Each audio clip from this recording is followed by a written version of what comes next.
हम यहाँ red carpet पे स्वप्निल जोशी जी का। स्वप्निल जी, बहुत बहुत स्वागत है। बहुत बहुत शुक्रिया, थैंक यू। कैसा लग रहा है यहाँ इफ़ी की क्लोजिंग सेरेमनी में? यहाँ बहुत अच्छा लग रहा है। इफ़ी की एक ख़ास जगह है मेरे दिल में। बहुत सारे उम्दा फिल्म फेस्टिवल्स होते हैं हमारे देश में, but इफ़ी is always special.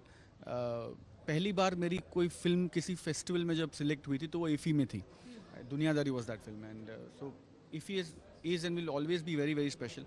Also IFFI Goa में होता है, सो इफ़ी का और गोवा का अपना एक कनेक्शन है, तो यहाँ आना, to soak in the entire festival vibes, बहुत मज़ा आता है। अगर इफ़ी 2023 की बात करें, आपने बहुत क्लोजली पूरे फेस्टिवल को फॉलो किया है। आपके लिए पर्सनली इस फेस्टिवल का सबसे बड़ा हाईलाइट क्या रहा?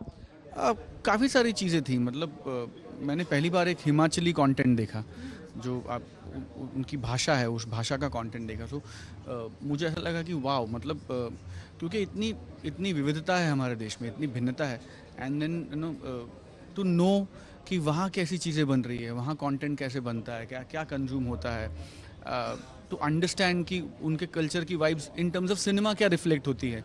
बहुत मज़ा आता है ये सब जानने में, देखने में। You get to meet people, you get to meet your icons. एक जैसे मास्टर क्लास हुई थी on all the yesteryear villains, so just to hear all these iconic people talk on stage and how कैसे उन्होंने काम किया and कैसे वो इस रोल को अप्रोच करते थे, so for an actor I think very enriching.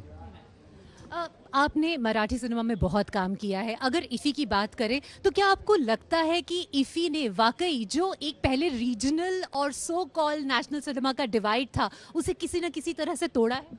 उसे आई थिंक तोड़ने में मदद डेफिनेटली की है, because I think with time it's only Indian cinema, and बहुत गर्व के साथ हम ये कहते हैं कि ये भारतीय सिनेमा है, इस इंडियन सिनेमा। हमारी भाषाएं अलग अलग हो सकती हैं, हमारी बोली अलग अलग हो सकती है, but at the end of the day we are Indian cinema.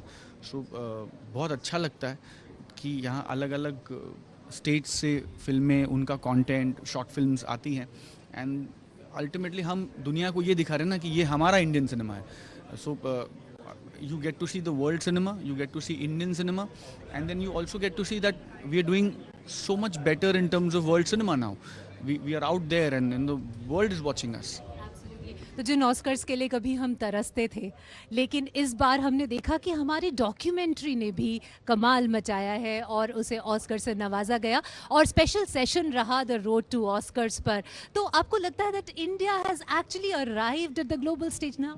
I genuinely feel, और मैं बहुत, I am very proud Indian, मैं बहुत फ़ख्र के साथ ये बात कहता हूँ कि आने वाला समय भारत का होने वाला है। मतलब नॉट दैट हमारा समय नहीं था, हमारा समय था ही, बट आने वाला समय it's all going to be about India. The world is going to talk about us. Obviously, और जब कृष्ण के मुंह से ये बात निकली है तो कैसे ये झूठ हो सकती है? I am a proud Indian and I will always be a proud Indian. तो इट्स वेरी हम्बलिंग टू सी जब ऑस्कर के स्टेज पे आपके देश का नाम पुकारा जाता है, and a fellow Indian goes and receives an award, and a fellow Indian talks about India and filmmaking and Indian cinema.